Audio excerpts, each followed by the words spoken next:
За сайн байцгаана уу? Өнөөдөр төлөө Cambridge IELTS 14-ийн reading test 4-ийн passage 2-ыг уншийе.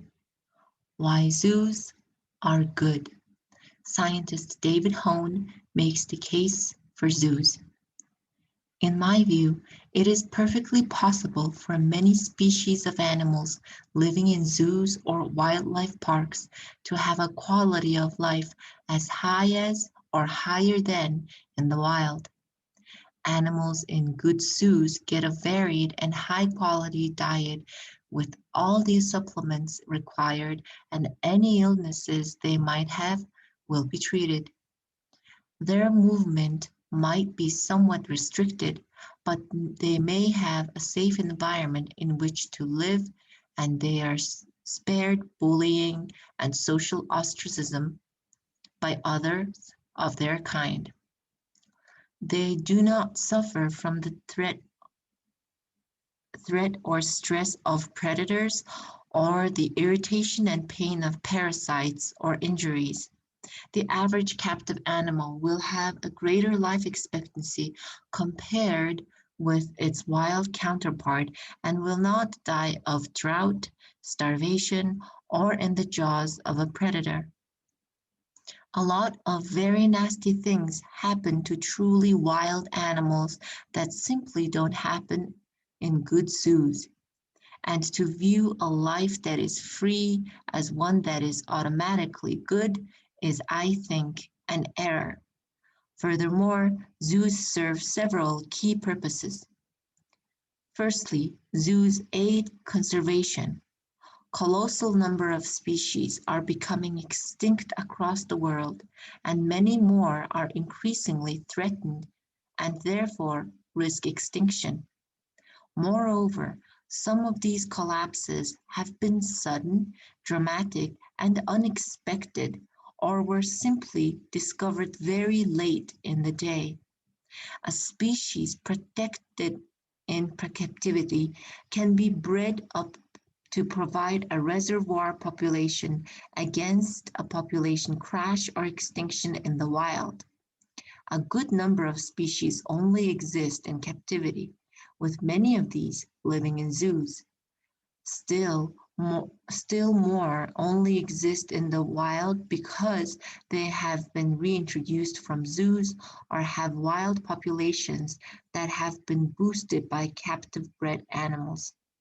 Without these efforts, there would be fewer species alive today. Although reintroduction successes are few and far between, the numbers are increasing, and the very fact that species have been saved or reintroduced as a result of captive breeding proves the value of such initiatives.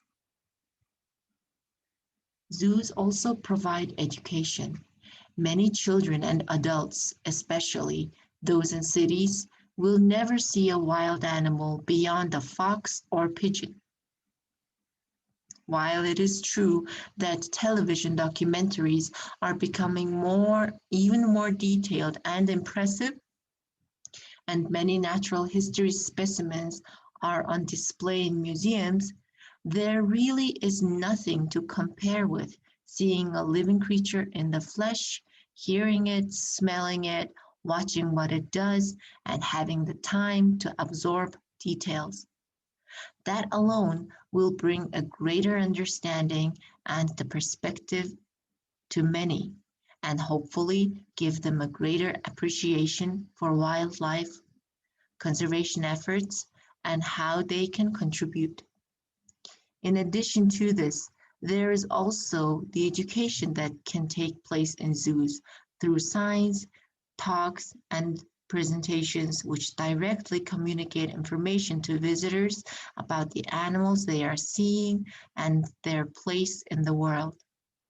This was an area where zoos used to be lacking, but they are now increasingly sophisticated in their communication and outreach work. Many zoos also work directly to educate conservation workers in other countries or send their animal keepers abroad to contribute their knowledge and skills to those working in zoos and reserves, thereby helping to improve conditions and reintroductions all over the world. Zoos also play a key role in research. If we are to save wild species and restore and repair ecosystems, we need to know about how key species live, act, and react. Being able to undertake research on animals in zoos where there is less risk and fewer variables means real changes can be effected on wild populations. Finding out about, for instance, the estrous cycle of an animal or its breeding rate helps us manage wild populations.